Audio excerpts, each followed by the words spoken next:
aprendi a fotografar com uma Rolleiflex e um fotômetro de mão, era o mico geral da turma. Quem foi meu professor foi Otaviano Neves, longa data, e eu acabei me encontrando completamente na fotografia. Eu já estudava na Escola Guinhar, também com 13 anos. Então eu comecei muito cedo a estudar arte e na verdade, assim, passando por todas as escultura, desenho, gravura, eu me encontrei na fotografia. Assim, a fotografia era para mim a linguagem mais fluida, mais comum, assim, que eu conseguia... que eu não fazia esforço, era como se eu já tivesse meio nascido fotógrafa. Isso para mim não era, eu fazia esforço no desenho, na escultura, nas outras coisas, mas na fotografia era uma coisa muito gostosa, assim, e alimentava a minha inquietação, porque mesmo com o processo longo, né, imagina, Rolleiflex, 6x6, revela, era era um processo muito mais fácil do que o resto das linguagens. E eu comecei muito cedo também como não tinha muitos cursos e eu não tinha muita oportunidade de aprender e com muita vontade de aprender, eu acabei sendo assistente de um monte de gente, começando com o Otaviano e com o Ulisses Ateniense, isso tem muitos anos, trabalhando na própria escola como assistente de estúdio para pagar o meu curso, que eu não tinha dinheiro para pagar o curso nem comprar equipamento. Então eu trabalhei com eles, fazia o curso e trabalhava de assistente, depois fui para o laboratório Cor, então eu trabalhei em laboratório colorido, que era uma coisa também que, assim, muito cedo. Então, né, assim, eu aprendi o laboratório, tanto PIB quanto colorido, mas eu trabalhava mesmo, era no colorido. Depois eu trabalhei com a Ana Valadares, aí eu já trabalhava profissionalmente. Trabalhei com cinema. Então, assim, a minha trajetória ela foi... porque paralelo a isso, paralelo a Guinhar, eu entrei na UFMG, na Belas Artes. Então, eu fui caminhando e, assim, tenho o meu grande mestre, que aí realmente foi o cara que me ensinou tudo, que é o Miguel, né? Meu grande chefe, assim, até hoje é o cara que me ensinou um olhar, não, aí já não a questão da técnica, mas o olhar poético da fotografia, sabe, assim, o que a fotografia podia trazer de poesia, de força, de expressão, sabe? Aí foi realmente com o Miguel. Projetos é o que você falou, né? A gente acha que vive se pudesse colocar um nome, seria a projetista, né? Igual a Dudu que tem esse trabalho da projetista. Mas tem um projeto junto com a Mônica Machado, que ela vai contar um projeto dela, é um projeto incrível do A Chama Arte Fazenda, é um espaço para residências literárias e um host cultural, que é um projeto que a gente está trabalhando com muito carinho.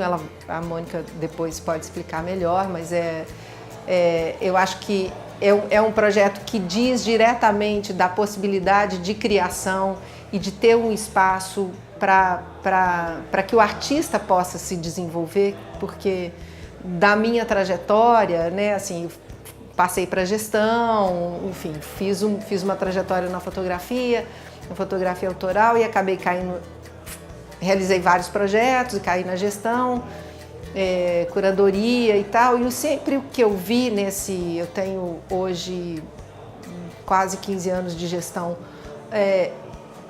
de projetos, né, assim, o que eu vi é que quase todos os ambientes e as possibilidades, né, que a gente tem de organização de projeto, eles são projetos para expor o que o artista produz.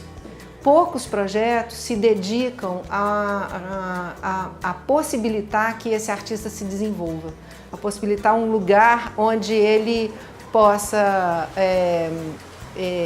pensar no trabalho dele, ter um tempo para isso, amadurecer e depois expor. Então, assim, eu acho que tem uma coisa que vem antes, né, da coisa da exposição, que é super importante e que é bem tratada em quase todos os projetos, né, que é a visibilidade. Afinal de contas, um artista quer mostrar seu trabalho, o sentido é esse, Mas esse espaço anterior, o espaço da residência, da reflexão, do estudo, poucas vezes o artista tem sossego para fazer isso, porque ou ele está dividido entre uma coisa e outra, ele tem que sobreviver, enfim, tem uma série de coisas que não permitem que ele foque nisso, né? que ele entre ali e fala, bom, agora é a hora de produzir, é a hora de pensar, é a hora de... E eu acho que assim, a importância desse projeto é que ela está preocupada com a produção, sabe? Ela está preocupada com esse fomento da criatividade, do processo criativo, não com o resultado. Então, assim, isso é muito gratificante para quem já trabalhou em projetos de exposição, de centro cultural, de expor, de colocar para o público, de fazer a ponte, de democratizar a criação artística. Aí agora eu acho que é um projeto que é o contrário, é de possibilitar a criação artística. Esse projeto começou numa conversa entre vários fotógrafos, na verdade a gente fechou em 15 fotógrafas, onde a gente identificou um tema que perpassa toda a produção dessas fotógrafas. Todo mundo tinha um ensaio com esse tema, com a impermanência, assim, que eu acho até que é um tema, sem querer falar que é um tema feminino e tal, mas assim, as mulheres, elas pensam nisso parece que com mais... Elas têm mais intimidade com esse tema e refletem isso um pouco mais do que, talvez, a produção masculina. Porque foi incrível, assim, a gente bateu o olho em todos os trabalhos, olhou uma para a cara da outra, impermanência, assim, é óbvio, né? Meio uma coisa óbvia.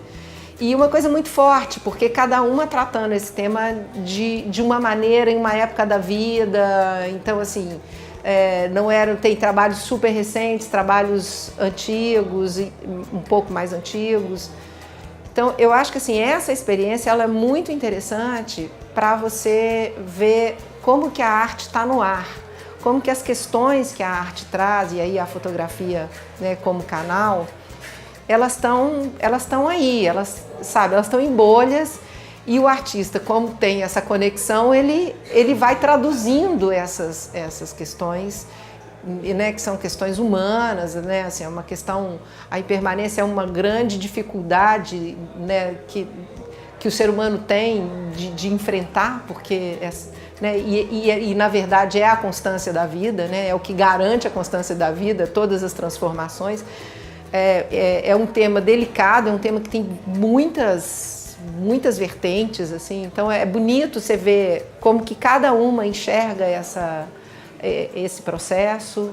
Então eu acho que foi assim, foi uma grata surpresa de você pensar que tem uma artista que fala a mesma coisa que você está falando, percebe a mesma coisa que você está falando. Então assim, realmente tem uma coisa no ar, tem um pensamento que está aí e que tem leituras dele, sabe? São várias leituras de uma questão muito profunda. Até hoje eu consigo, né? Já não sou tão nova, né? Tenho uma trajetória. Até hoje eu consigo me surpreender o quanto a imagem é poderosa, o quanto a imagem conecta as pessoas, o quanto ela tem a capacidade de troca, de fazer com que as pessoas se unam e tenham uma troca e uma reflexão sobre o mundo. Então, assim, é incrível, né? Você pensar numa hora que tem vídeo, internet, rede virtual, enfim, é uma profusão de imagens e ela não se esgota, ela cada vez tem mais força. Ela muda de plataforma, mas continua tendo a mesma força. Então, assim, isso é uma coisa incrível de ver.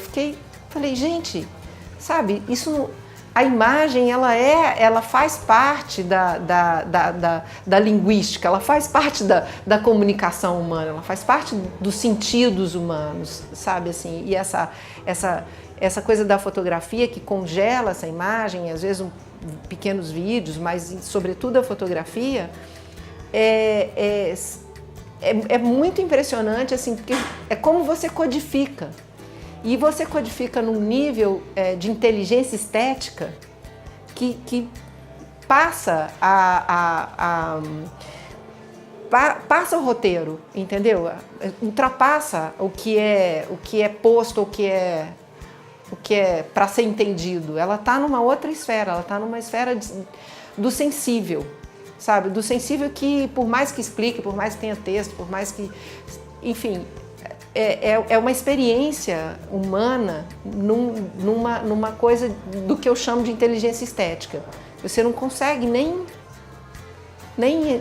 escrever o que é isso. Quando você está diante de uma imagem que realmente te toca, que faz mexer em coisas que você não consegue decodificar de cara. Você fala, não sei, essa imagem mexeu comigo, e ela vai te trazendo ao longo do seu processo vários questionamentos de várias esferas, e que eu acho que assim, eu acho que a arte não tem função, assim, é uma coisa que ela não tem função nenhuma, mas ela é necessária. Por isso que eu falo que é uma inteligência estética, assim, é uma necessidade estética, é uma necessidade que o ser humano tem e que a imagem é capaz de condensar, falar que existe. Você tem sede, aqui está alguma coisa que vai matar a sua sede. E eu acho que no caso da fotografia ela não mata a sede, ela te traz outros desejos.